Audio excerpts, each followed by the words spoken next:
Hello and welcome to Rathod science academy. So ఈ రోజు మనం ఈ క్లాస్లో 22 ఆగస్ట్ 2024 వచ్చిన కరెంట్ అఫైర్స్ తెలుగులో చూద్దాం. సో నేను ఇక్కడ Delhi edition of Hindu and Hyderabad and Vijayawada edition తీసుకొని ఇంపార్టెంట్ ఆర్టికల్స్ అన్ని ఇక్కడ పేస్ట్ చేశాను. సో అరౌండ్ 10 to 12 ఆర్టికల్స్ అయితే ఇంపార్టెంట్గా కనిపిస్తున్నాయి. ప్రతి ఒక్క ఆర్టికల్ క్లియర్గా చూద్దాం. ఓకే, సో డైరెక్ట్గా నేను ఆర్టికల్స్ తీసుకుంటున్నాను. ఇక్కడ నేను ఏం ఎక్స్ప్లెనేషన్ పార్ట్ ఇవ్వట్లేదు, ఎందుకంటే ఎక్స్ప్లెనేషన్ పార్ట్ ఇస్తే ఏంటంటే మీరు తర్వాత అర్థం చేసుకోవడానికి మీకు ఇంతైనా అనిపిస్తుంది. సో డైరెక్ట్గా ఆర్టికల్స్ తీసుకొని మీకు ఎక్స్ప్లెయిన్ చేయడానికి ట్రై చేస్తాను. సో ఈ ఆర్టికల్ వచ్చేసి ఏపీకి సంబంధించింది అనమాట. సో ఇక్కడ మీరు ఆర్టికల్ టైటిల్ చూసుకున్నట్టయితే 17 workers killed as fire breaks out after reactor blast at AP pharma plant. So ఒక్కసారి మీరు ఇక్కడ ఇమేజ్ చూసుకున్నట్లయితే ఇక్కడ ఏసెంటియా అనే ఒక ఫార్మాస్యూటికల్ కంపెనీలో ఏం జరిగింది అంటే రియాక్టర్ అనేది బ్లాస్ట్ అవ్వడం జరిగింది. ఆ రియాక్టర్ బ్లాస్ట్ అయిన తర్వాత చాలా మంది చనిపోవడం జరిగింది అండ్ ఆల్సో చాలా మందికి ఇంజురీస్ కూడా అయ్యాయి అన్నమాట. సో ఈ టాపిక్ వచ్చేసి మీరు ఎక్కడ చదువుకుంటారు అంటే ఇండస్ట్రియల్ డిజాస్టర్స్. ఎక్కడ చదువుకుంటారు ఇది? Industrial disasters. సో ఈ ఇండస్ట్రియల్ డిజాస్టర్స్ వచ్చేసి మీకు డిజాస్టర్ మేనేజ్మెంట్ జిఎస్ పేపర్ 3లో ఉంటుంది. ఓకే, సో ఇండస్ట్రియల్ డిజాస్టర్ అనగానే మీకు ఒక డిజాస్టర్ అనేది గుర్తుకు రావాలి. అది ఏంటంటే భోపాల్ గ్యాస్ ట్రాజడీ. అది ఏంటంటే ఫర్టిలైజర్కి సంబంధించిన కంపెనీ నుంచి ఐసోసైనైడ్ అనే గ్యాస్ అనేది రిలీజ్ అవడం వల్ల ఇప్పటికీ ఆ ఏరియాలో చాలా మంది చాలా ఇంపాక్ట్స్ అనేది ఉంది అండ్ జన్యుపరంగా చాలా మందికి బర్త్ డిఫెక్ట్స్ అనేవి వస్తున్నాయి అక్కడికి. అండ్ అక్కడున్న ప్రజలకు ఏంటంటే ప్రాపర్ కంపెన్సేషన్ కూడా రాలేదు. ఇప్పుడు కూడా వాళ్ళు ధర్నాలు రాస్తా రోకోలు చేస్తూ ఉంటారు, మాకు కంపెన్సేషన్ కావాలి అని. ఓకే, సో ఈ ఆర్టికల్ వచ్చేసి ఏంటంటే డిజాస్టర్ మేనేజ్మెంట్లో చదువుకుంటాం. సో ఇక్కడ మీరు చూడాల్సింది ఏంటి అంటే అసలు డిజాస్టర్స్ ఇండస్ట్రీలో జరగడానికి రీజన్స్ ఏంటి, దానికి గల కారణాలు ఏంటో చూసుకోవాలి. అండ్ నెక్స్ట్ ఇలా డిజాస్టర్స్ ఇండస్ట్రీస్లో జరగడం వల్ల కలిగే ఇంపాక్ట్స్ ఏంటి. ఓకే, ఇంపాక్ట్స్ ఏంటో చూడాలి. అండ్ నెక్స్ట్ వచ్చేసి ఏంటి అంటే దీన్ని ఎలా మనం తగ్గించడానికి ట్రై చేయాలి, మెజర్స్. అండ్ అదే కాకుండా మనకి ఏవైనా కన్వెన్షన్స్ ఉన్నాయా ఇంటర్నేషనల్ లెవెల్లో నేషనల్ లెవెల్లో అని ఆ కన్వెన్షన్స్ని కూడా చూసుకోవాల్సిన అవసరం ఉంది. సో ఇవన్నీ చూసుకుంటే సరిపోతుంది. సో ఒకసారి ఆర్టికల్లోకి వెళ్ళినట్టయితే ఆర్టికల్ ఏం చెప్తుంది అంటే కనీసం 17 వర్కర్లు చనిపోవడం జరిగింది, 20కి పైగా మందికి ఇంజురీస్ గాయాలు అయితే అయ్యాయి. ఎందుకంటే రియాక్టర్ బ్లాస్ట్ అయ్యింది కాబట్టి. ఎసెన్షియా అడ్వాన్స్డ్ సైన్సెస్ ఇన్ అనకాపల్లిలో ఉన్న ఒక ఫార్మాస్యూటికల్ కంపెనీలో ఈ డిజాస్టర్ అయితే జరగడం జరిగింది. సో ఇప్పుడు మీరు కొన్ని డీటెయిల్స్ చూసుకున్నట్లయితే ఇది చాలా పెద్ద సీరియస్ ఇన్సిడెంట్ అని చెప్పొచ్చు, ఎందుకంటే చాలా మంది చనిపోయారు అండ్ ఆల్సో చాలా మందికి ఇంజురీస్ అనేది అయ్యింది కాబట్టి ఇది ఒక సివియర్ ఇన్సిడెంట్ అని చెప్పొచ్చు. అది కూడా ఇది ఒక కెమికల్ మ్యానుఫ్యాక్చరింగ్ ఎస్పెషలీ ఫార్మాస్యూటికల్కి సంబంధించిన దగ్గర జరిగింది కాబట్టి మనకి ఏం అర్థమవుతుంది అంటే వీళ్ళు అసలు సేఫ్టీ ప్రోటోకాల్స్ అనేది అసలు ఫాలో అవ్వట్లేదు. సేఫ్టీ ప్రోటోకాల్స్ అనేది ఫాలో అయినట్టయితే ఇలాంటి ఇన్సిడెంట్స్ అనేవి జరగవు అని చెప్పి అర్థమవుతుంది. అండ్ నెక్స్ట్ వచ్చేసి ఏంటి అంటే వెంటనే వాళ్ళు 10 ఫైర్ టెండర్స్ని ఎన్డీఆర్ఎఫ్ టీమ్స్ని వాళ్ళందరినీ పిలిచి అసలు వెంటనే డిజాస్టర్ ఇంపాక్ట్ అనేది తక్కువ చేయాలని ట్రై చేశారు. సో అందుకని మనకి ఏం అర్థమవుతుందంటే ఓకే సీరియస్నెస్ ఆఫ్ సిచ్యువేషన్ అర్థం చేసుకోవచ్చు. అలాగే మనం స్కేల్ ఆఫ్ డిజాస్టర్ ఎంత పెద్దగా ఉంది ఏంటి, అదే నార్మల్గా తక్కువ ఏరియాలో జరిగినట్టయితే అసలు వీళ్ళందరినీ పిలిచేవారు కాదు కదా. సో అందుకని ఇది కొంచెం పెద్ద స్కేల్ ఆఫ్ డిజాస్టర్ అని మనకి అర్థమవుతుంది. అండ్ అదే కాకుండా ఏంటి అంటే ఇప్పుడు ఫెటాలిటీస్ అంటే క్యాజువాలిటీస్ అంటే ఎంతమంది చనిపోయారో కరెక్ట్గా అయితే 17 మంది అని చెప్తున్నారు. సో గాయాలు జరిగిన వాళ్ళు కూడా మేబీ కొంతమంది సీరియస్ సిచ్యువేషన్లో ఉంటారు కాబట్టి ఇంకా ఈ ఫెటాలిటీస్ అనేది ఇంక్రీజ్ అయ్యే ఛాన్సెస్ ఉన్నాయి అని చెప్తున్నారు. అందుకే ఏంటంటే ఎప్పుడైనా సరే ఎలాంటి కంపెనీ అయినా పెట్టుకున్నప్పుడు ఏంటంటే మనం ఎమర్జెన్సీ ప్రిపేర్నెస్ రెస్పాన్స్నెస్ కూడా మనం ఫోకస్ చేయాలని క్లియర్గా అర్థమవుతుంది. అండ్ నెక్స్ట్ వచ్చేసి ఏంటంటే రెగ్యులేటరీ ఓవర్ సైట్ మీద కూడా మనం ఫోకస్ చేయాలి. అసలు ఏవైతే రూల్స్ అండ్ రెగ్యులేషన్స్ ఫాలో అవ్వాల్సి ఉందో అసలు ఫాలో అవుతున్నారా లేదా, ఒకవేళ ఫాలో అవుతే ఇట్స్ ఓకే ఇట్స్ గుడ్, ఒకవేళ ఫాలో అవ్వకపోతే వాళ్ళని ఫాలో అయ్యేలాగా ఎలా చేయాలి, ఓకే, ఎలాంటి మెజర్స్ తీసుకురావాలి, ఇంకా ఫ్యూచర్లో ఇలాంటి ఇన్సిడెంట్స్ జరగకుండా ఎలా మనం ఫోకస్ చేయాలి, దాని మీద కూడా మనం ఆలోచించాల్సిన అవసరం ఉంది. అదే కాకుండా కమ్యూనిటీ మీద ఎలాంటి ఇంపాక్ట్ ఉంది. సో ఇలాంటి డిజాస్టర్ జరగడం వల్ల లోకల్ కమ్యూనిటీ అనేది చాలా చాలా ఇంపాక్ట్స్ అనేవి జరుగుతాయి కదా. సో ఇలా ఫ్యామిలీస్కి, వర్క్ ఫోర్స్కి, సో అలా ఎంత స్కేల్లో కమ్యూనిటీ ఇంపాక్ట్ జరిగింది, సో దాన్ని ఎలా తగ్గించాలి, సో వాటి మీద కూడా మనం థింక్ చేయాల్సిన అవసరం ఉంది. అండ్ నెక్స్ట్ వచ్చేసి మన దగ్గర ఏవైతే హజార్డ్స్ ఉన్నాయో సో వాటిని చేంజ్ చేయడానికి అయితే ట్రై చేయాలి. ఎస్పెషలీ అది ఆపరేషన్ వలన, లేకపోతే మన సేఫ్టీ స్టాండర్డ్స్ అనేది చేయట్లేదా, లేకపోతే హై రిస్క్ ఎన్వైరన్మెంట్స్లో వర్క్ చేస్తున్నామా, సో అవన్నిటి గురించి అసలు కమ్యూనిటీ అక్కడ ఉండే ప్రజలకు కంపల్సరీ తెలియాల్సిన అవసరం ఎంతగానే ఉంది. దాన్ని బేస్ చేసుకొని వాళ్ళు వర్క్ కంటిన్యూ చేయాలా వద్దా అని తెలుసుకుంటారు. అదే కాకుండా ఇప్పుడు ఎవరు అకౌంటబుల్, ఇప్పుడు అక్కడ ఉన్న గవర్నమెంట్ అకౌంటబుల్లా కాదా, సో ఒకవేళ అకౌంటబుల్ అయితే ఎలాంటి స్టెప్స్ తీసుకోవడానికి అవకాశం ఉంది, సో ఇక్కడ చనిపోయిన వారికి ఎలాంటి కంపెన్సేషన్, రీహాబిలిటేషన్, రీకన్స్ట్రక్షన్, సో వాటి గురించి కూడా మీరు కొంచెం ఆలోచిస్తే సరిపోతుంది. అర్థమైంది కదా. సో నెక్స్ట్ వచ్చేసి ఏంటి అంటే centre debates taking a caste count during census. మీ అందరికీ తెలుసు సెన్సస్ అంటే ఏంటి అంటే జస్ట్ జనాభా లెక్కలు. సో ఇప్పుడు ఈ జనాభా లెక్కలు డిబేట్స్లో ఎందుకు ఉన్నాయి అంటే గవర్నమెంట్ ఒక డెసిషన్ తీసుకుందాము అనుకుంటుంది. ఏంటంటే ఆ జనాభా లెక్కల్లోనే పక్కన కాస్ట్కి సంబంధించి ఒక కాలం యాడ్ చేద్దామా అని అంటున్నారు. సో అప్పుడు ఏమవుతుంది అన్నట్టు ఇప్పుడు మనకి డిబేట్స్ అనేవి జరుగుతూ ఉన్నాయి. సో ఇక్కడ మీరు ఫోకస్ చేయాల్సిన విషయం ఏంటి అంటే సోషో ఎకనామిక్ కాస్ట్ సెన్సస్ అన్నమాట. ఏంటది? Socio economic cost census. So ఇది వచ్చేసి ఏంటి అంటే మన పాపులేషన్ డేటాతో పాటు కాస్ట్ డేటా కూడా తీసుకోవడం జరుగుతుంది అన్నమాట. సో ఇక్కడ మీరు చూడాల్సిన డైమెన్షన్స్ ఏంటి అంటే సోషో ఎకనామిక్ కాస్ట్ సెన్సస్ అంటే ఏంటి, దీనివల్ల మనకున్న అడ్వాంటేజెస్ ఏంటి, అండ్ నెక్స్ట్ వచ్చేసి డిసడ్వాంటేజెస్ ఏంటి, అండ్ మనం ఈ సోషియో ఎకనామిక్ కాస్ట్ సెన్సస్ తీసుకురావడం వల్ల సిగ్నిఫికెన్స్ ఏంటి, సో ఇవన్నీ చూసుకుంటే సరిపోతుంది. సో ఇప్పుడు మనం ఈ ఆర్టికల్ చూసినట్లయితే మన యూనియన్ గవర్నమెంట్ అనేది ఒక కాస్ట్ సంబంధించిన ఒక కాలం అనేది ఇప్పుడు మనకి అప్కమింగ్ సెన్సస్లో పెట్టాలి అని అంటున్నారు అనమాట. సో ఎందుకంటే ఈవెన్ చాలా పొలిటికల్ పార్టీస్, ఈవెన్ కాంగ్రెస్ కూడా పర్సిస్టెంట్గా డిమాండ్ చేస్తారు, ఎందుకంటే మనం సోషియో ఎకనామిక్ కాస్ట్ సెన్సస్ కూడా తీసుకురావాలి అని. సో డిస్కషన్స్ అనేవి అవుతున్నాయి, బట్ ఇంతవరకు అయితే ఫైనల్ డిసిషన్స్ అనేది దాని మీద తీసుకోలేదు. అండ్ నెక్స్ట్ వచ్చేసి ఏంటి అంటే ఈ ఎన్యూమరేషన్, ఈ కాస్ట్ సంబంధించిన డేటా అనేది మనకి 1931లో వచ్చిందనమాట. దాని తర్వాత 2011వ సంవత్సరంలో కాస్ట్ సెన్సస్ కూడా మనం తీసుకురావడం జరిగింది. కానీ ఆ సోషియో ఎకనామిక్ కాస్ట్ సెన్సస్ అనేది పబ్లిక్ డొమైన్లో లేదు, దానికి చాలా క్రిటిసిజం అనేది రావడం జరిగింది, కాబట్టి దాన్ని తీసి పక్కన పెట్టేశాం. సో ఇప్పుడు మీరు చూసుకున్నట్లయితే అసలు కాస్ట్ డేటా ఎందుకు ఇంపార్టెంట్ అంటే మనకి కరెక్ట్గా సోషియో ఎకనామిక్ డైనమిక్స్ ఎలా ఉంది అండ్ అలాగే ఇన్ఈక్వాలిటీస్ అనేవి ఎలా ఉన్నాయి మన కంట్రీలో అవి తెలుసుకోవడానికి చాలా యూస్ఫుల్గా ఉంటుంది. అండ్ దాంతోపాటు ఏంటి అంటే వేరియస్ పొలిటికల్ ఫ్యాక్టర్స్ కూడా ఈ కాస్ట్ సెన్సస్ అనేది రావాలి అని చెప్పి చాలా ట్రై చేయడం అనేది జరుగుతుంది. కాబట్టి మన ఇండియన్ పాలిటిక్స్లో కాస్ట్ బేస్డ్ పాలిటిక్స్ అనేవి వెళ్తున్నాయి అని చెప్పి మనకు క్లియర్గా అర్థమవుతుంది. అండ్ నెక్స్ట్ వచ్చేసి హిస్టారికల్ కంటెక్స్ట్ అసలు లాస్ట్ ఎప్పుడు తీసుకొచ్చాము అంటే కాస్ట్ బేస్డ్ సెన్సస్ అనేది 1931లో తీసుకొచ్చాము. దాని తర్వాత 2011 సంవత్సరంలో చేశాము, కానీ అది అంత పెద్ద సక్సెస్ అయితే కాదు, సక్సెస్ఫుల్ అయితే అని చెప్పలేము. సో కాబట్టి లాస్ట్ మనకి 1931లో ఉంది. అండ్ ఇప్పుడు మీరు చూస్తున్నట్లయితే డేటా ఇంటిగ్రిటీ కన్సెన్సస్ చాలా చాలా ఉన్నాయి. ఎందుకంటే 2011వ సంవత్సరంలో మనం సోషియో ఎకనామిక్ కాస్ట్ సెన్సస్ తీసుకొచ్చాం కదా. సో దాంట్లో ఏంటి అంటే చాలా ఛాలెంజెస్ ఉన్నాయి మన కాస్ట్ బేస్డ్ ఇన్ఫర్మేషన్ క్యాప్చర్ చేయడంలో. అసలు అక్యురేట్గా మన కాస్ట్ బేస్డ్ ఇన్ఫర్మేషన్ క్యాప్చర్ చేయలేకపోయాము అని క్లియర్ కట్గా చెప్పడం జరిగింది.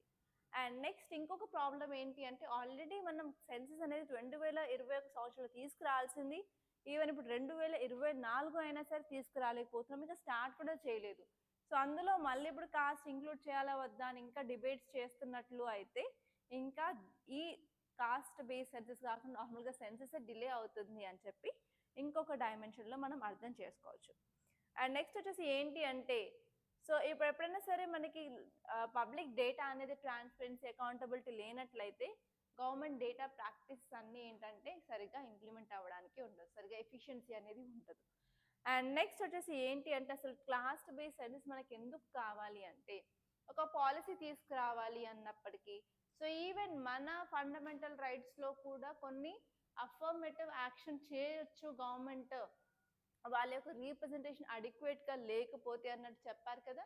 సో అప్పుడు ఏంటి అంటే మనకి ప్రాపర్ పాలసీ మేకింగ్కి అయినా సరే, రీసోర్స్ అలాకేషన్కి అయినా సరే, మన యొక్క కంట్రీ యొక్క డైవర్స్ డెమోగ్రఫిక్స్కి అయినా సరే మనకి ఈ డేటా అనేది చాలా చాలా ఇంపార్టెంట్ అనమాట. అండ్ నెక్స్ట్ మీరు కొన్ని facts social economic cost census గురించి తీసుకున్నట్లయితే ఇది ఫస్ట్ ఎప్పుడు కండక్ట్ చేశారు అంటే 1931లో కండక్ట్ చేయడం జరిగింది. అక్కడ వచ్చేసి మనకి వాళ్ళ యొక్క cost, economic status of Indian families అన్ని అర్బన్ ఏరియాస్లో, రూరల్ ఏరియాస్లో తీసుకోవడం జరిగింది. సో ఈ డేటా వల్ల మనకి ఏంటి అంటే డిప్రివేషన్ జరుగుతుంది అని అర్థమైంది. అలాగే స్పెసిఫిక్ కాస్ట్ నేమ్స్ని కూడా లిస్ట్ అవుట్ చేయడం జరిగింది. అలాగే మనం economic conditions of different cost groups కూడా మనం ఇవాల్యుయేట్ చేయడం జరిగింది. అండ్ నెక్స్ట్ ఇప్పుడు మీరు కొంచెం క్లియర్గా చూసుకున్నట్లయితే ఇక్కడ మనకి ఇంపార్టెన్స్ ఏంటి, కాస్ట్ సెన్సస్ వల్ల మనకి వచ్చే లాభాలు ఏంటి అంటే సోషల్ ఇన్ఈక్వాలిటీ ఉంది అని అందరికీ తెలుసు. దాన్ని అడ్రస్ చేయడానికి ఈ డేటా అనేది చాలా చాలా ఇంపార్టెంట్. ఎందుకంటే ఒక కాస్ట్ అనేది అండర్ రిప్రజెంటెడ్గా కనిపిస్తే ఆ కాస్ట్కి తగ్గట్టు మనం టార్గెటెడ్ పాలసీస్, స్కీమ్స్ అనేది తీసుకురావడం జరుగుతుంది. అండ్ నెక్స్ట్ వచ్చేసి ఈక్విటబుల్ డిస్ట్రిబ్యూషన్ ఆఫ్ రీసోర్సెస్కి కూడా యూజ్ అవుతుంది. సో కాస్ట్ సెన్సస్ అనేది మనకి సోషల్ ఎకనామిక్ కండిషన్స్ మీద ఇన్సైట్స్ అనేది ఇస్తుంది. అలాగే మనకి పాలసీ మేకింగ్ ప్రాసెస్లో కూడా మనకి చాలా యూస్ఫుల్గా ఉంటుంది. అండ్ నెక్స్ట్ వచ్చేసి అఫర్మేటివ్ యాక్షన్ అనేది కరెక్ట్గా టార్గెటెడ్ పీపుల్కి వెళ్తుందా లేదా, అండ్ ఎస్పెషలీ మనకి ఇన్ఫార్మ్డ్ డెసిషన్ చేసుకోవడానికి, అలాగే పాలసీ కన్సాలిడేషన్ చేసుకోవడానికి కూడా చాలా యూస్ఫుల్గా ఉంటుంది. అండ్ నెక్స్ట్ వచ్చేసి ఏంటంటే మన ఇండియన్ సొసైటీలో మనకు కాంప్రహెన్సివ్ ఫిగర్ అనేది తెలుస్తుంది కాస్ట్ గురించి, లేకపోతే better understanding of our Indian society, వాటన్నిటికీ కూడా. అండ్ అలాగే ఈవెన్ మన కాన్స్టిట్యూషన్ కూడా ఒక మ్యాండేట్ చెప్పింది, అంటే కంపల్సరీగా ఏం చెప్పింది అంటే appointment of commission for cost and census అని, కాస్ట్ సెన్సస్ అని. సో అందుకని మనం దీన్ని కంపల్సరీ చేయొచ్చు. దీనివల్ల మనకు చాలా అడ్వాంటేజెస్ ఉన్నాయని తెలుస్తుంది. అండ్ నెక్స్ట్ మీరు దీనివల్ల ఉండే ఆర్గ్యుమెంట్స్ ఎగెయిన్స్ట్ అంటే డిసడ్వాంటేజెస్ ఏమేమి ఉన్నాయి అంటే ఫస్ట్ వచ్చేసి కొంతమంది ఈ కాస్ట్ సెన్సస్ని అపోజిషన్ చేస్తారు, కాస్ట్ బేస్డ్ డిస్క్రిమినేషన్ ఇల్లీగల్. ఇప్పుడు మన ఫండమెంటల్ రైట్స్ చూసుకున్నట్లయితే even discrimination based on cost కూడా మనకి తప్పే కదా. సో అదనమాట. అండ్ నెక్స్ట్ వచ్చేసి difficult to define cost. So కొన్ని కాంప్లెక్స్ ఇష్యూస్ ఉన్నాయండి. ఏంటి అంటే మనకి థౌజండ్స్ ఆఫ్ కాస్ట్ ఉన్నాయి. సో క్లియర్ కట్గా మనం ప్రతి కాస్ట్ డెఫినేషన్ తీసుకురావాలి అంటే చాలా కష్టంగా మారుతుంది. అండ్ నెక్స్ట్ ఏంటి అంటే మనం సోషల్ హార్మోనీ మీద ఫోకస్ చేసినప్పటికీ మనం కాస్ట్ బేస్డ్ డెసిషన్ చేస్తుంటే ఏమవుతుంది అంటే ఫర్దర్ కమ్యూనల్ టెన్షన్స్ అనేది రైజ్ అవ్వడానికి చాలా ఎక్కువ ఛాన్సెస్ ఉన్నాయన్నమాట. సో ఇవి మీరు తెలుసుకుంటే సరిపోతుంది. అండ్ నెక్స్ట్ ఇక్కడ మీరు టాపిక్ చూసుకున్నట్లయితే ఈ ఆర్టికల్ చాలా ఇంపార్టెంట్ అండి. సో మీరు ఇక్కడ చూస్తే growth of e commerce A matter of concern says Goyal. So మనకి ఈ కామర్స్ వెబ్సైట్స్ ఉన్నాయి. ఫర్ ఎగ్జాంపుల్ మీరు ఏదైనా ఆన్లైన్లో ఆర్డర్ చేసుకోవడానికి అమెజాన్ ఉంది, ఫ్లిప్కార్ట్ ఉంది, ఇంకేముంటాయి ఇప్పుడు ఫుడ్ అనుకోండి స్విగ్గీ, జొమాటో. అండ్ ఇప్పుడు ఆడవాళ్ళు అయితే ఎక్కువ మీషో యూజ్ చేస్తాను, నేను కూడా చాలా వరకు మీషో యూజ్ చేస్తాను. సో ఏంటి అంటే ఈ కామర్స్ గ్రోత్ జరుగుతుంది అంటే నార్మల్గా షాప్స్, ఇంతకుముందు నార్మల్గా నేను ఏదైనా కొనుక్కోవాలంటే నార్మల్గా షాప్స్కి వెళ్ళేసి షాప్ నుంచి పర్చేస్ చేసుకునేదాన్ని. కానీ ఇప్పుడు ఏంటి మొబైల్ చేతిలో ఉంది, ఈవెన్ ఆఫీస్లో ఉండి కూడా నా పిల్లలకి నాకు ఏదైనా కావాలి అంటే నేను ఆర్డర్ పెట్టేస్తాను. సో దానివల్ల ఏంటి చిన్న చితక షాప్స్ వాళ్ళకి నెగటివ్ ఇంపాక్ట్ ఉంది కదా, అవునా కదా. సో ఈవెన్ ఎవరో కాదు, మా మా సొంత మమ్మీ, ఓకే మా మదర్ ఒక చిన్న షాప్ నడిపిస్తుంటుంది, బట్టల షాప్. సో అసలు ప్రాబ్లం ఏంటి అంటే ఇంతకుముందు ఆన్లైన్ వెబ్సైట్స్ అనేవి క్లాత్స్ అమ్మకుండా ఉన్నప్పుడు ఏంటంటే సో మంచిగా షాప్ అనేది బాగా నడిచేది. సో ఇప్పుడు ఏంటంటే అందరూ ఆన్లైన్లో తక్కువకు వస్తుంది కదా అని చెప్పి ఆన్లైన్లో ఆర్డర్ పెట్టడం వల్ల మా మమ్మీ లాంటి వాళ్ళు చాలామంది ఇబ్బందులు అయితే పడుతున్నారనమాట. సో ఈ కాన్సెప్ట్ని మనం ఏమంటాము అంటే ప్రెడేటరీ ప్రైజింగ్ అంటాము. ఏంటండి అది? Predatory pricing. సో ఈ ప్రెడేటరీ ప్రైజింగ్ అనేది చాలా కష్టంగా మారుతుంది అని చెప్పి ఈవెన్ మన union commerce and industry minister కూడా చెప్పడం జరిగిందనమాట. సో ఒక్కసారి ఈ ఆర్టికల్ ఏంటో క్లియర్గా చూద్దాం. ఈ ఆర్టికల్ వచ్చేసి మీరు ఎకానమీ జిఎస్ పేపర్ 3లో చదువుకుంటారు, అలాగే జిఎస్ పేపర్ 2లో సొసైటీలో కూడా చదువుకోవడం జరుగుతుంది. సో ఒక్కసారి ఈ ఆర్టికల్ ఏం చెప్పిందో మీరు క్లియర్గా సమ్మరీ చూసినట్లయితే, మన union commerce and industry minister ఎవరు అంటే పీయూష్ గోయల్. అతను ఏం చెప్పారు అంటే ఈ కామర్స్ ప్లాట్ఫామ్స్ అనేవి ప్రెడేటరీ ప్రైజింగ్ పాలసీస్ అనేవి తీసుకొస్తున్నాయి. ఫర్ ఎగ్జాంపుల్ అమెజాన్లో కానీ ఫ్లిప్కార్ట్లో కానీ అలా. సో అలా జరగడం వల్ల ఏంటి అంటే చాలా వరకు చిన్న చితగా ఉన్న స్మాల్ స్టోర్స్ అంటే 100 మిలియన్లకు పైగా ఉన్న స్మాల్ స్టోర్స్ అనేవి దెబ్బతింటున్నాయి అని చెప్తున్నారు అనమాట. ఇది చాలా డేంజర్ మన ఎకానమీకి అని చెప్తున్నారు. దానివల్ల ఈవెన్ సోషల్ డిస్ట్రాప్షన్ కూడా జరుగుతుంది అని చెప్తున్నారు. సో మీరు కొన్ని డీటెయిల్స్ చూసినట్లయితే ప్రెడేటరీ ప్రైజింగ్ అంటే ఏంటి, ఎప్పుడైనా సరే ఒక కంపెనీ అనేది గూడ్స్ని కానీ సర్వీసెస్ని కానీ ఆర్టిఫిషియల్గా చీప్ ప్రైజెస్కి అమ్మడం స్టార్ట్ చేస్తుంది. ఎందుకు అంటే తన ఆ యొక్క ప్రోడక్ట్కి ఉన్న అదర్ కాంపిటీటర్స్ని పక్కన పెట్టడానికి. ఒకసారి అవి సైడ్ లైన్ అయిపోయిన తర్వాత వీళ్ళు ప్రైస్ అనేది ఇంక్రీజ్ చేస్తారు, దాని తర్వాత వాళ్ళు మోనోపోలీ చూపిస్తారు. ఫర్ ఎగ్జాంపుల్ మీకు జియో క్లియర్గా అర్థమవుతుంది. జియోని ఇంట్రొడ్యూస్ చేసినప్పుడు ఫ్రీ సిమ్ అన్నారు, ఫ్రీ నెట్ అన్నారు. దాని తర్వాత ఇప్పుడు కంపల్సరీ మీరు బ్యాలెన్స్ వేయించుకోవాల్సిందే కదా. సో అలా వాళ్ళు ఇప్పుడు మోనోపోలీ అనేది చేస్తున్నారు. ఇదన్నమాట ప్రెడేటరీ ప్రైసింగ్కి బెస్ట్ ఎగ్జాంపుల్. దీంతకు మించి ఇంకేది చెప్పినా మీకు అర్థం కాదు నాకు తెలిసి. ఎందుకంటే మీరు కంపల్సరీ మొబైల్స్ ఇంటర్నెట్ వాడుతున్నారు. అరౌండ్ ఈ వీడియో చూసే వాళ్ళలో 90% ఆఫ్ మెంబర్స్ జియో యూజ్ చేస్తారు నాకు తెలుసు. సో చెప్పండి, మీరు జియో కాకుండా వేరేది ఎంతమంది యూజ్ చేస్తున్నారు, వేరే నెట్వర్క్? మర్చిపోవద్దు. ఓకే, సో ఇదన్నమాట ప్రెడేటరీ ప్రైసింగ్ అంటే. సో ప్రెడేటరీ ప్రైసింగ్ వల్ల ఫస్ట్ ఏం జరుగుతుంది అంటే మనకి ప్రోడక్ట్స్ అనేవి చాలా తక్కువ కాస్ట్కి వస్తాయి. దానివల్ల వేరే ఎవరైనా ఆ ప్రోడక్ట్స్ని అమ్మే వాళ్ళు ఉంటారు కదా, సో వాళ్ళు ఏం చేస్తారంటే క్విట్ అయిపోతారు. కాంపిటీటర్స్ అనేది రేస్లో నుంచి క్విట్ అవుతారు. క్విట్ అయిన తర్వాత సడన్గా ఆ ప్రైస్ అనేది ఎక్కువ అవుతాయి, సడన్ ప్రైస్ రైజ్ అవుతుంది. అయిన తర్వాత వాళ్ళే మోనోపోలీని ఎస్టాబ్లిష్ చేయడం జరుగుతుంది. ఇదన్నమాట ప్రెడేటరీ ప్రైసింగ్. సో ఇది చాలా మంది ఈ కామర్స్ వెబ్సైట్లు యూజ్ చేస్తున్నారు. ఓకే, దానివల్ల చిన్న చితక వాళ్ళు చాలా ఇబ్బందులు పడుతున్నారని చెప్తున్నారు. అండ్ నెక్స్ట్ టాపిక్ వచ్చేసి power play. Hydro power projects must factor into environmental cost also. So ఈ ఆర్టికల్ ఏం చెప్తుంది అంటే ఎస్పెషలీ మనకి ల్యాండ్ స్లైడ్ జరుగుతున్నాయి. సో ఈవెన్ నిన్న క్లాస్లో కూడా సిక్కింలో ల్యాండ్ స్లైడ్ జరిగింది అని చెప్పాము. ఆ ల్యాండ్ స్లైడ్ వల్ల ఒక ఇంపార్టెంట్ పవర్ ప్రాజెక్ట్ అనేది డ్యామేజ్ అయింది అని చెప్పాం కదా. సో ఇది కూడా అంతే అండి. యాక్చువల్లీ వైనాడ్లో మనకి అందరికీ తెలుసు ఏమైంది అంటే నార్మల్ లైఫ్కి డిస్ట్రప్షన్ అనేది జరిగింది, ఎక్కువ ల్యాండ్ స్లైడ్స్ వచ్చి జరుగుతున్నాయి, అవన్నీ జరుగుతున్నాయి కదా. సో ఏంటి అంటే ల్యాండ్ స్లైడ్స్ వల్ల ఎస్పెషలీ ఈ పవర్ హైడ్రో పవర్ డ్యామ్స్ ఉంటాయి కదా, ఆ పవర్ ప్రాజెక్ట్స్ అనేది చాలా డ్యామేజెస్ అనేది అవుతున్నాయి అని చెప్తున్నారు. సో ఈ టాపిక్ వచ్చేసి మీరు ఎన్వైర్న్మెంట్లో చదువుకోవచ్చు, జియోగ్రఫీలో చదువుకోవచ్చు, అండ్ ఈవెన్ ఎకానమీలో కూడా చదువుకోవడానికి అవకాశం ఉంది. సో ఒక్కసారి దీన్ని క్లియర్గా మనం చూసుకున్నట్లయితే hydro power projects must factor in the environmental cost. So ఎప్పుడైనా సరే మనం ఎన్వైర్న్మెంట్ ఇంపాక్ట్ అసెస్మెంట్ చేసినప్పుడు ఈవెన్ ఈ ఫ్యాక్టర్స్ అనేవి మన ప్రాజెక్ట్స్ మీద ఎలాంటి ఇంపాక్ట్ ఉందో కూడా చూసుకోవాలి అని అంటున్నారు. సో మీరు ఈ ఆర్టికల్ చూసినట్లయితే రీసెంట్గా మనకి ల్యాండ్ స్లైడ్స్ అయితే వైనాడ్లో జరిగాయి, సిక్కింలో కూడా జరిగాయి. దానివల్ల ఏంటి అంటే హైడ్రో పవర్ ప్రాజెక్ట్స్ మీద చాలా చాలా ఇంపాక్ట్ అయితే ఉంది. ఎస్పెషలీ సిక్కింలో అయితే తీస్తా రివర్ మీద కట్టిన డ్యామ్స్ మీద అయితే చాలా నెగటివ్ ఇంపాక్ట్ ఉంది అని చెప్తున్నారు.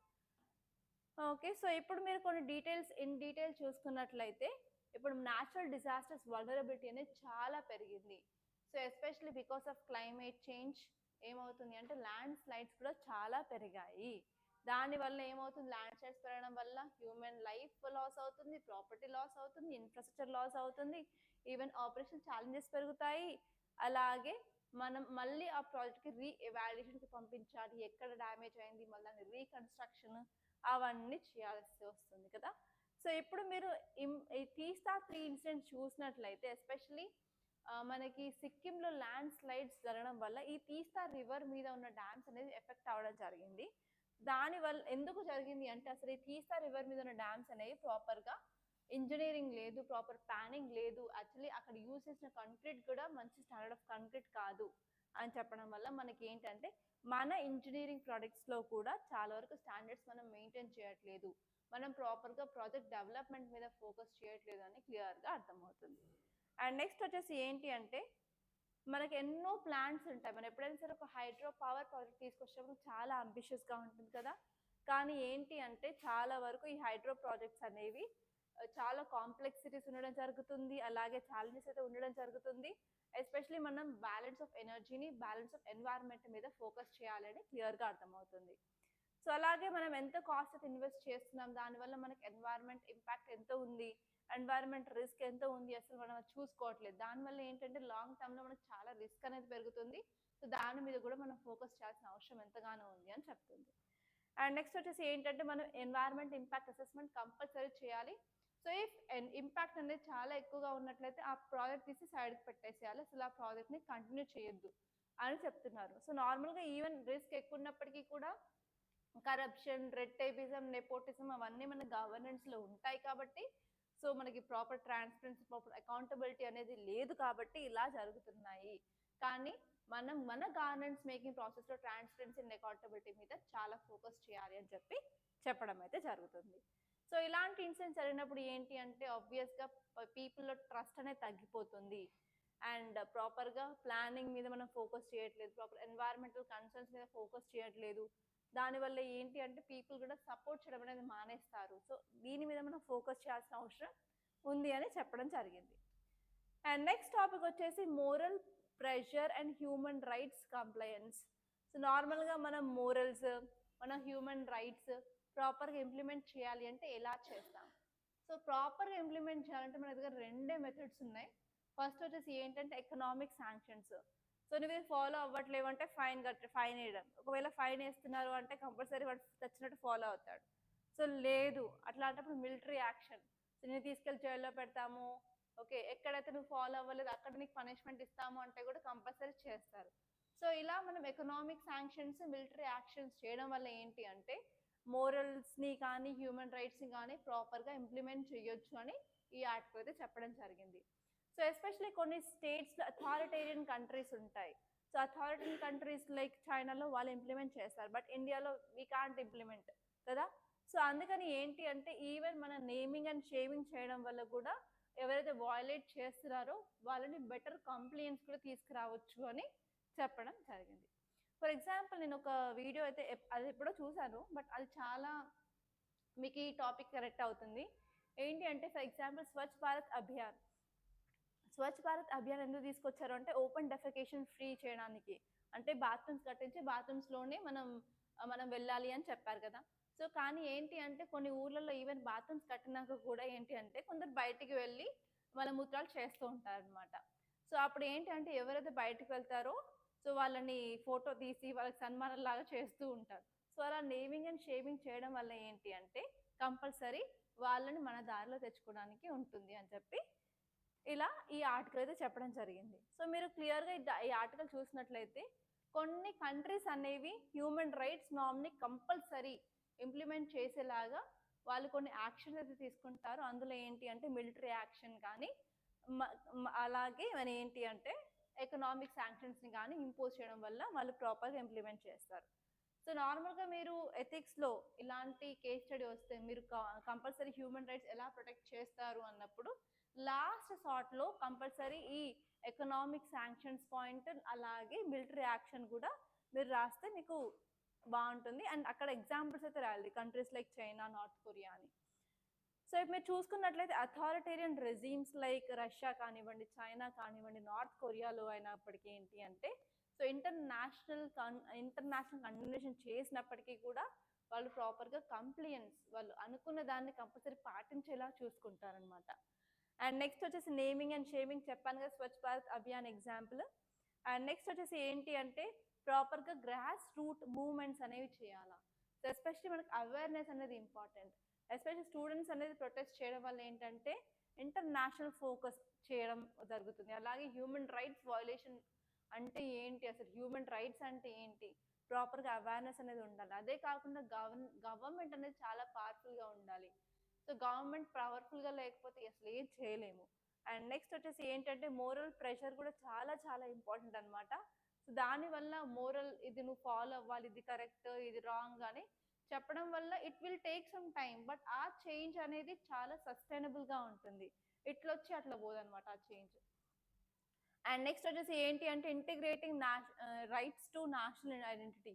సో ఏంటంటే మనం నార్మల్గా హ్యూమన్ రైట్స్ని ప్రమోట్ చేయడం చేయాలా, అలాగే సోషల్ అండ్ డెమోక్రటిక్ ఇన్స్టిట్యూషన్స్ని అండ్ ఏంటి మన డీపర్ సొసైటల్ యాక్సెప్టెన్స్ కంపెనీస్ని కూడా ఫోకస్ చేయడం వల్ల మనం ఇంప్లిమెంట్ చేయొచ్చు అని చెప్తున్నారు.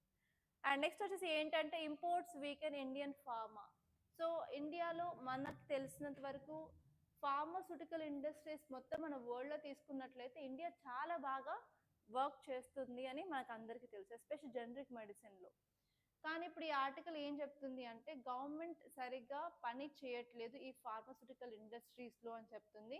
దానివల్ల ఏంటి అంటే మన ఇండియా కూడా ఇంపోర్ట్స్ మీద డిపెండ్ అయ్యే ఛాన్సెస్ వస్తాయి మన ఫ్యూచర్లో అని చెప్తుంది. అలా రాకుండా ఉండడానికి మనం ఎలాంటి మెషర్స్ తీసుకోవాలో కూడా ఈ ఆర్టికల్ చెప్పడం జరిగింది. సో ఈ ఆర్టికల్ వచ్చేసి ఏంటి అంటే జిఎస్ పేపర్ 3 ఎకానమీలో చదువుకుంటారు మీరు.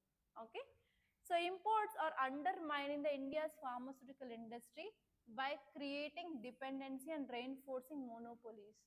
సో ఏంటి అంటే మీ అందరికీ తెలుసు ఫార్మాస్యూటికల్ సెక్టార్లో మనం పక్క కంట్రీ మీద డిపెండ్ అయి ఉన్నాం, కాదు అనట్లేదు. ఎందుకు అంటే యాక్టివ్ ఫార్మాస్యూటికల్ ఇంగ్రీడియంట్ అంటే ఏపీఐస్ని మనం చైనా నుంచి తెచ్చుకుంటాము, అది తీసుకొచ్చి మనం ఇక్కడ డ్రగ్స్ పంచింగ్ చేస్తాము అండ్ వాటిని మనం డిఫరెంట్ కంట్రీస్కి ఎక్స్పోర్ట్ అయితే చేయడం జరుగుతుంది. సో ఇక్కడ ఏంటి అంటే మనం ఎక్కువ డిపెండెంట్ అవుతామేమో ఫ్యూచర్లో. సో డిఫరెంట్ కంట్రీస్ మన కంట్రీ మీద మోనోపోల్ చేయడానికి ఛాన్సెస్ చాలా ఎక్కువగా ఉన్నాయని చెప్తుంది. సో ఎందుకు అంటే మనం గ్లోబల్ టెండర్స్ అనేది ఎసెన్షియల్ మెడిసిన్స్కి ప్రొవైడ్ చేస్తున్నాం, అంటే వేరే కంట్రీస్ వాళ్ళు ఇండియాకి మెడిసిన్స్ పంపొచ్చు. అండ్ నెక్స్ట్ వచ్చేసి ఏంటి అంటే మనం ఇంపోర్ట్ చేసుకుంటే ఒకవేళ దాని మీద కస్టమ్ డ్యూటీ అనేది చాలా తక్కువ ఉంటుంది. దానివల్ల ఏంటంటే ఫారెన్ కంపెనీస్కి చాలా ఫేవర్గా ఉంటుంది. దానివల్ల మన ఇండియాలో లోకల్ ప్రొడక్షన్ మీద ఈ నెగటివ్ ఇంపాక్ట్ ఉంటుంది అని ఈ ఆర్టికల్ అయితే చెప్తుంది. అదే కాకుండా మన యొక్క డొమెస్టిక్ ఇండస్ట్రీస్ని ప్రమోట్ చేయడానికి ప్రొటెక్ట్ చేయడానికి పేటెంట్స్ యాక్ట్ అనేది ఉంది అనమాట. ఈ యాక్ట్ ఏం చేస్తుంది అంటే మన లోకల్ మ్యానుఫ్యాక్చరింగ్ ప్రమోట్ చేస్తుంది, అలాగే మనకి ప్రోయాక్టివ్ గవర్నమెంట్ యాక్షన్ ఉండాలి అని చెప్తుంది.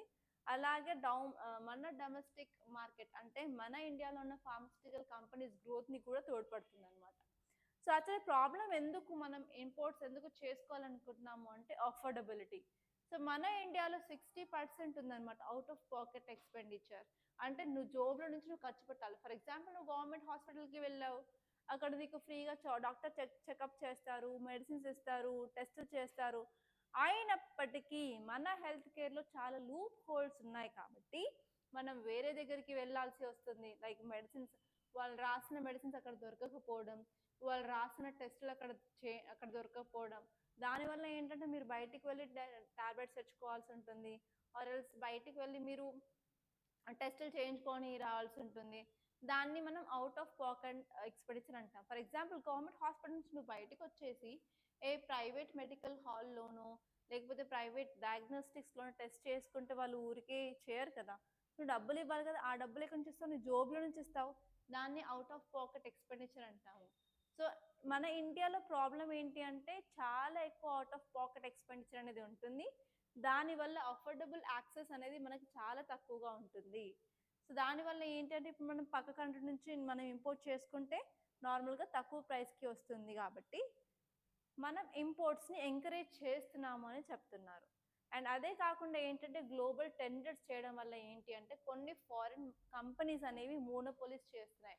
ఫర్ ఎగ్జాంపుల్ మీ అందరికీ జాన్సన్ జాన్సన్ అనేది తెలుసు, Johnson Johnson baby oil, baby powder అవన్నీ ఉంటాయి కదా. సో జాన్సన్ జాన్సన్ అనేది మోనోపోలీ ఎందులో ఉంది అంటే నీ ఇంప్లాంట్స్, ఈ మోకాలు చిప్ప మొత్తం తయారు చేసి అక్కడ నుంచి పంపిస్తుంది అనమాట. సో అందులో జాన్సన్ అండ్ జాన్సన్ అనేది చాలా ఫేమస్. ఓకే, సో అలా గ్లోబల్ టెండర్స్ చేయడం వల్ల కూడా ఏంటి అంటే మన యొక్క ఇండిజినస్ ఇండస్ట్రీని ప్రమోట్ చేయకుండా మనం ఫారిన్ కంపెనీస్ని ప్రమోట్ చేస్తున్నాము. అండ్ నెక్స్ట్ వచ్చేసి ఏంటి అంటే మన దగ్గర రీసెంట్గా బడ్జెట్లో కూడా ఈ ఫార్మాస్యూటికల్స్ మీద కస్టమ్ డ్యూటీ అనేది తగ్గించారు. దానివల్ల ఏంటి అంటే మనకు ఫారిన్ గూడ్స్ అనేవి తక్కువ ప్రైస్కి రావడం వల్ల కూడా మనం వాటిని ఏంటి అంటే ఎక్కువ ప్రమోట్ చేస్తున్నాం మన కంట్రీలో. అండ్ ఈవెన్ పేటెంట్ లాస్ కూడా ఏంటి టైట్గా ఉండడం వల్ల ఏంటంటే మనం జెనరిక్స్ని కూడా ప్రొడ్యూస్ చేయడానికి కూడా చాలా కష్టంగా మారుతుంది. అందుకని అవి ఏంటి అంటే మన ఇండియాలో ఉన్న కంపెనీస్ కొన్ని కోట్లు అయితే ఖర్చు పెట్టి మనకి రీసెర్చ్ అండ్ డెవలప్మెంట్లో ఇంప్లిమెంట్ చేయట్లేదు కాబట్టి పక్క కంట్రీస్ నుంచి మనం టెక్నాలజీ తీసుకుంటున్నాం. అండ్ నెక్స్ట్ వచ్చేసి ఏంటంటే కంపల్సరీ లైసెన్సెస్ అంటే ఏం లేదండి, పేటెంట్ ప్రోడక్ట్స్ని వితౌట్ వాళ్ళ పర్మిషన్ కూడా మనం ఇండియాలో మ్యానుఫ్యాక్చర్ చేయొచ్చు. ఎప్పుడు అంటే గవర్నమెంట్ లైసెన్స్ ఇచ్చినప్పుడు. కానీ ఏంటంటే అసలు మనం ఆ కంపల్సరీ లైసెన్సింగ్ ప్రాసెస్ని అసలు మనం యూటిలైజ్ చేసుకోము ఇండియాలో. దానివల్ల కూడా ఫారిన్ మెడిసిన్స్ని మనం ప్రమోట్ చేస్తున్నాము. అండ్ నెక్స్ట్ వచ్చేసి ఏంటంటే మనకు ప్రాపర్గా రెగ్యులేటరీ రీఫార్మ్ అనేది చాలా చాలా ఇంపార్టెంట్ అనమాట. సో మనం నార్మల్గా మన గ్లోబల్ స్టాండర్డ్స్ని యూజ్ చేసుకుని మన ఇండియాలో డెవలప్మెంట్ చేస్తే ఆబ్వియస్గా ఏంటి మన లోకల్ కంపెనీస్ని ప్రమోట్ చేసిన వాళ్ళం అవుతాం, కానీ మనం అది చేయట్లేదు. సో ఇవండి మన ప్రాబ్లమ్స్ అనమాట ఫార్మస్యూటికల్ సెక్టార్లో. అండ్ నెక్స్ట్ మరికొన్ని ఆర్టికల్స్ ఉన్నాయి, ఒకసారి క్లియర్గా చూసినట్లయితే Rajnath to go to US as mega defence deal near closure. So ఏంటంటే మన యొక్క డిఫెన్స్ మినిస్టర్ యుఎస్కి వెళ్తారు, ఓకే వెళ్ళడం జరుగుతుంది. సో అక్కడ వాళ్ళు ఏమైనా డీల్స్ మాట్లాడుకోవడం కానీ అగ్రిమెంట్స్ కానీ చేసుకున్నట్లయితే ఆ డీల్స్ ఏంటి అగ్రిమెంట్స్ ఏంటో చూసుకుంటే సరిపోతుంది అనమాట.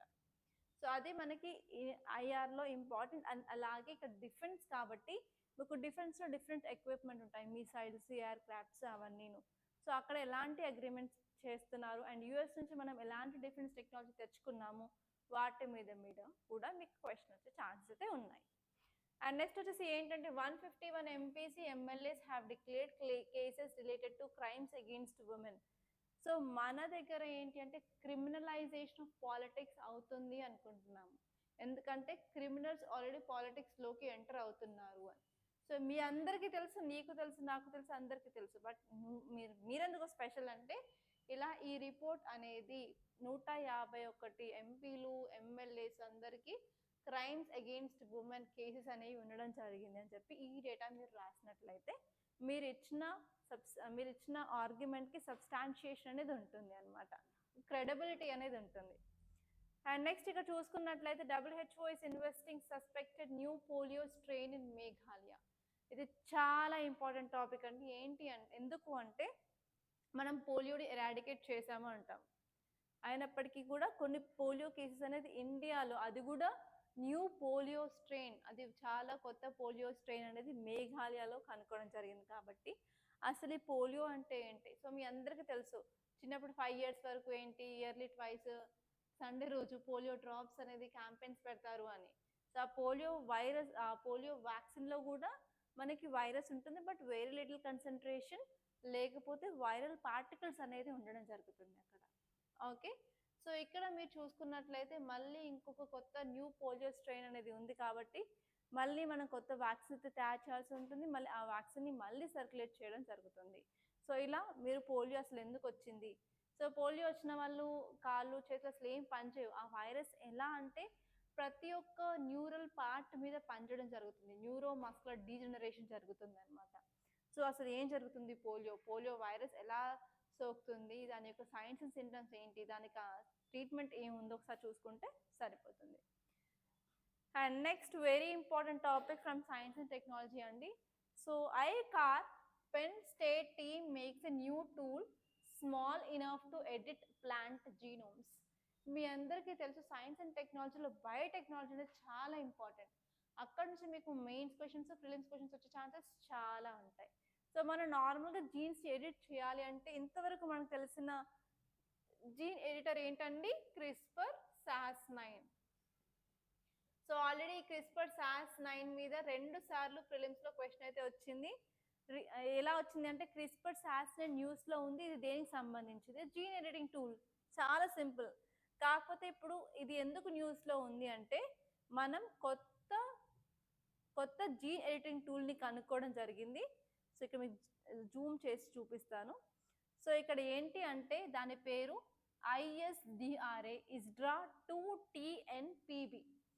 సో ఇది ఒక బ్యాక్టీరియా నుంచి అయితే డెరైవ్ చేశారు. ఆ బ్యాక్టీరియా పేరు ఏంటంటే డీనోకోకస్ రేడియోడురాన్స్. సో ఈ బ్యాక్టీరియా నుంచి దాన్ని ఐసోలేట్ చేశారు. ఇది ఏంటంటే మనం జీన్ని ఎడిట్ చేసుకోవడానికి యూజ్ అవుతుంది, సేమ్ CRISPR-Cas9 లాగా.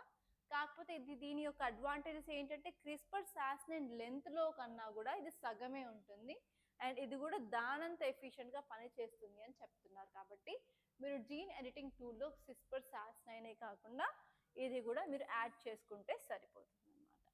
ఓకే, సో ఇవండి ఇంపార్టెంట్ ఆర్టికల్స్ మన న్యూస్ పేపర్లో వచ్చినవి.